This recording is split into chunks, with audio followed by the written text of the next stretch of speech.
Persona 4 is one of my favorite series of all time. I love its world, I love its lore, and most importantly, I love its characters. I could spend hours talking about the nuances of the cast, but hiding in private already beat me to the punch with his 10 hours worth of Persona 4 analysis content.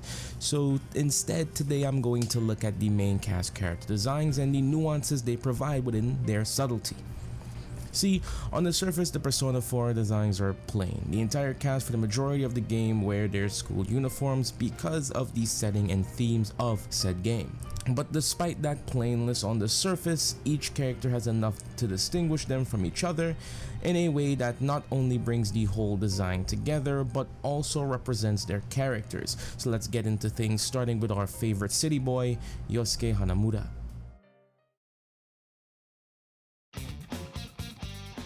Yosuke has shaggy brown, almost orange hair that spikes out on each side, really starting to help build his silhouette.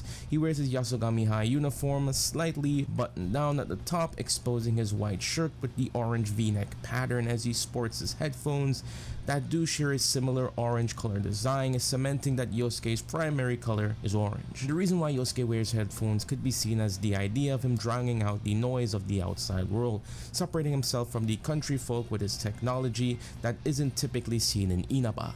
It makes him seem alien. Yosuke is shunned for being the city boy whose father runs Junes, the big superstore that somewhat uprooted the smaller businesses in Inaba as a whole. He constantly has to deal with the harsh words thrown at him from Inaba's residents in and out of school. However, Yosuke doesn't seem to let that bother him, as he's typically relaxed and laid back, something that his design screams. Let's talk a bit about color theory before we move on, as it's quite pivotal for a lot of these designs. Color theory, simply put, is the idea of how colors can influence emotion and perception.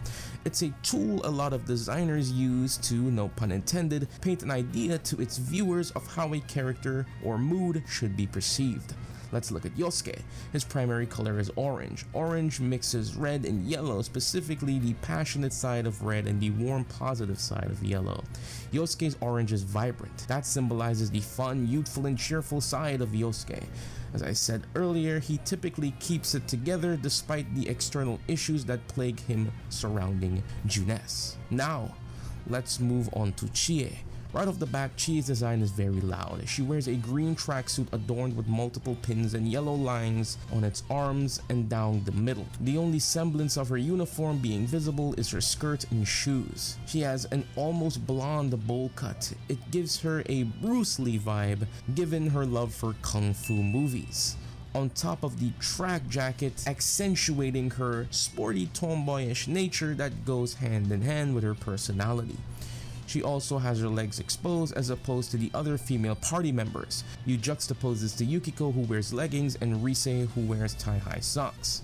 Chie's legs are exposed because they are her primary asset in fighting, again tying back into the whole kung fu aesthetic. Chie's entire design screams athletic, upbeat, and spunky, and always ready for action, yet her outfit stays clean and neatly put together, as represented by the shiny buttons on her chest, a yellow smiley face, a I Heart Exercise pin, and, well, not so important, a pin with random shadow names, but I suppose it shows her feminine side that she keeps herself healthy and tidy. Chie's primary color is green as per her jacket. Green means a lot of things as a color, but specifically for Chie, to me it symbolizes her hopeful, optimistic nature. Also means harmony. That could symbolize the harmony she would experience when accepting her shadow, but we're not getting into shadows today. Green typically is also a very masculine color, adding to Chie's tomboyish nature. Yukiko is the next character to join the party. She, similar to Chie, alters her uniform as she wears a red sweater over her Yasogami jacket. It gives Yukiko a sense of elegance, as her hair is not altered. In fact, she's the only member in the party who hasn't dyed or bleached their hair in any shape or form aside from the protagonist and Naruto. She has long black hair, really showing off her traditional Japanese roots, as she's in charge of helping her family run a very traditional Japanese inn. This elegance bleeds into her long black stockings. Her yellow Yasogami bow sits in the middle of the sweater, giving the whole design a nice contrast, its primary colors being red, yellow, and black respectively. The cherry on top is her red headband, breaking up the black of her hair. It's no surprise given Yukiko's design and her occupation that red is her primary color. Red is a very popular color in Japan, and it's quite traditional and ancient, used in many shrines dating all the way back to the Shinto practices. Red as a color has a lot of meanings when speaking about color theory though, but the three that fit Yukiko the most are heat, as her primary persona's abilities consist of conjuring fire spells, passion, as she's very passionate about not only her friends but the inn and her family, especially after confronting her shadow, and finally joy, which could be symbolized by her usual laughing fits that would definitely contrast with this more elegant, serious persona Yukiko is known for on the outside. Teddy is the next person that joins the party, and unlike the other characters thus far, his design is not subtle, but that's the point. Teddy is an alien to the main cast, just like the TV world as a whole. Specifically, he's a shadow, and his design communicates that. He's otherworldly, bizarre, and overall not normal when contrasted against the dull, mundane quietness that Inaba is known for. Until the murders, that is. His designs are as loud as his personality, with bright red, blue, and yellow adorning his bare costume. These colors don't only serve as a statement, they aren't simply there to make Teddy eye-catching as he's the mascot of Persona 4. These colors symbolize different aspects of his character throughout the story. Now, we touched upon red earlier with Yukiko. Another aspect of red is courage. Teddy displays his courage early into the story as he encounters the party. Strange things have been happening in his home, people have been falling in and dying, and these strange visitors could be the culprits. He doesn't let that deter him from talking with or even helping them, despite the danger that they could potentially pose. Yellow, the second color that's primarily featured on Teddy, and it's his primary color. Again, like many colors, yellow has multiple meanings, but when speaking about Teddy, the meaning I think fits the most is joyfulness. Teddy is a very joyous, jovial character, from his attitude all the way down to his design being that of a Yurukara mascot. And finally, blue, which brings the whole design together to paint the bright, friendly character. But blue has a more sinister meaning to me, at least, as Teddy goes through an identity crisis later in the game that creates some anxiety within him, causing him to fall into a depressive state, something that's associated all too well with the color blue. Kanji Tatsumi is the next character that joins our party, and Kanji's design is just as loud as Teddy, but in a different way. His design is hyper masculine. He wears his Yasogami jacket over his shoulders, as he has a dark blue long sleeve undershirt with a skull. Very Punisher-esque if you ask me. He has a necklace with a bullet hanging around his neck, he has nose piercing, 3 ear piercings, his hair bleached, which is an important thing within Japanese culture, but besides that, it's slicked back, revealing the scar above his head. Kanji screams punk, bad boy, bonehead, and his design is very much his personality, but more so an overly exaggerated version of that. It's an overcompensation for something. As we all know, Kanji does a great job of keeping up appearances in this way. He's a walking definition of dress how you want to be addressed. I think Kanji's design is the most overt, ignoring Teddy, and I really love it. It paints his character exactly how he wants to be painted, but given the story, it makes the design even better after understanding the nuances. Kanji's primary color is purple. The two primary meanings of this color that most suit Kanji as a person is creativity and femininity. These take form in Kanji's love for traditionally female things like sewing, something that he partakes in. It also comes to a head with his love for cute things, again another traditional feminine trait when society standards are in question. The next person to join the party is Rise Kuchikawa, another character similar to Kanji that I really couldn't wait to speak about. Rise's Yasogami outfit is the most tame of the main party. She has no headphones on, her shirt isn't buttoned down, she wears no sweaters or jackets covering her uniform, she wears it plain. The only thing that stands out is her red-dyed pigtail style hair. And the reason why Rise is so plain in comparison to her fellow investigation team members is simply because she doesn't want to draw any unnecessary attention to herself, as she's already a popular idol, so much so that her fame is even felt in a place as secluded as Inaba. There's more to her design than just being plain. If we look at Rise's hairstyle, that in itself has a story to tell. Pigtails or twin tails, depending on how you want to call it, are all primarily worn by young girls. If we look at the context in Japanese media such as anime and manga, this style is used to communicate that as well in terms of looks or even personality. Rise is the youngest member of the group besides Kanji, referring to everyone as her senpais. She also has moments in the story where she can act very childish. An example is when she starts crying when her cooking is critiqued by the party for how spicy it is. Also, her obsession with the main character can be very childlike in how she approaches him, for the most part. But Rise's entire personality isn't only defined by how childlike she is, she's also very nurturing, caring, and compassionate. This is further backed up by her primary color, which is pink, that represents all three of these things stated prior, on top of being a color that represents love. Which again is fitting because she is the holder of the Lover's Arcana. On a side note, Nanako also embodies these concepts as her primary color is pink as well. Now onto our final party member, Naoto Shirogane. Naoto, like Rise, makes no alterations to her Yasogami outfit.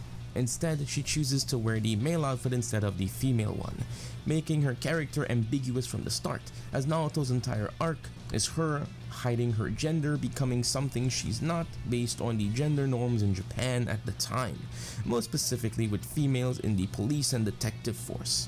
Women aren't treated with respect, and so Naoto's answer to this problem is to pretend that she is a man.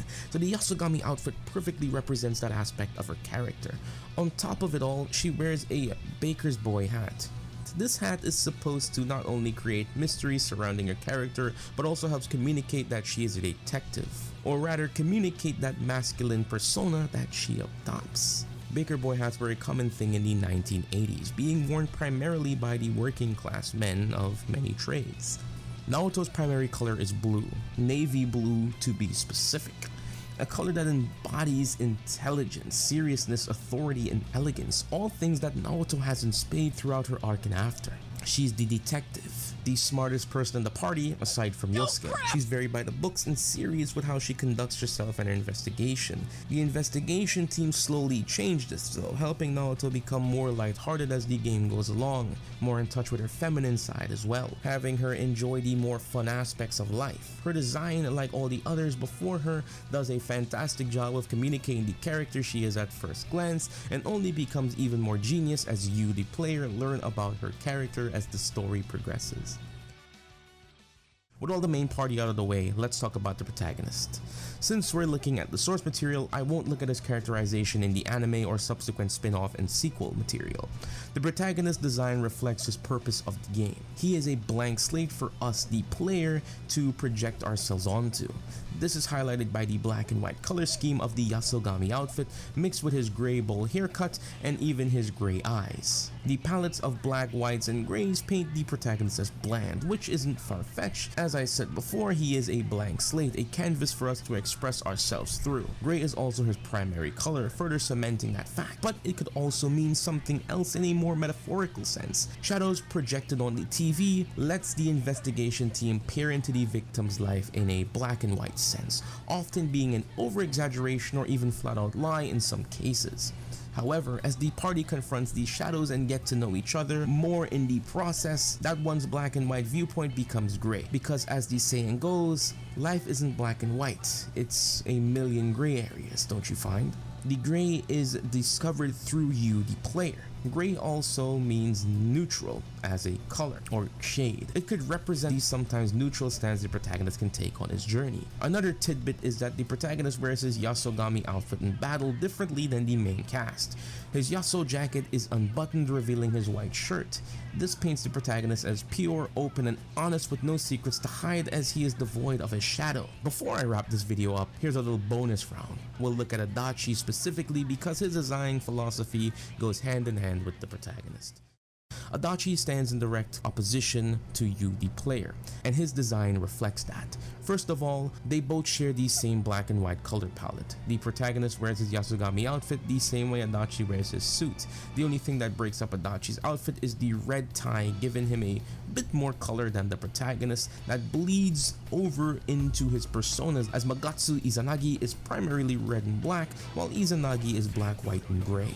Also, they both have contrasting hairstyles. While the protagonist has a neat gray bowl haircut, Adachi has shaggy, messy black hair. They also have contrasting personalities due to the nature of the protagonist being silent, while Adachi is overly talkative to the point of often being scolded by Dojima. And since we're on the topic of contrasting personalities, allow me to elaborate on that further. Your primary persona is Izanagi, whose color scheme is similar to yours, monochrome shades of black, whites, and grays, while Magatsu Izanagi is covered in dark reds and blacks that hides the overall intricacies of his design. Magatsu as a word can mean a myriad of things, from tainted, evil, but it's referred to as calamity primarily by the fan base, with a popular theory of how its origins came about. The theory suggests that while Izanagi traveled to the underworld to find his wife Izanami, he was tainted by the filth of the Yomotsu Hirasaka.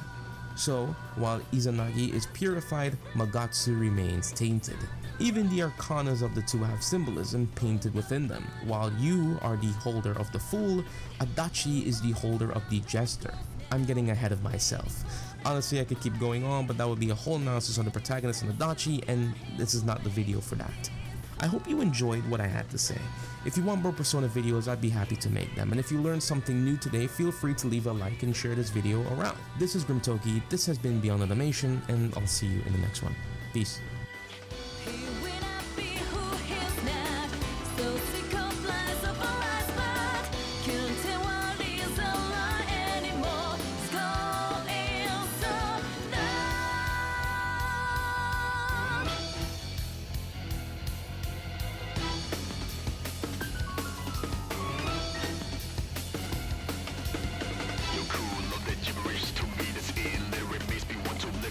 Just love being bitter.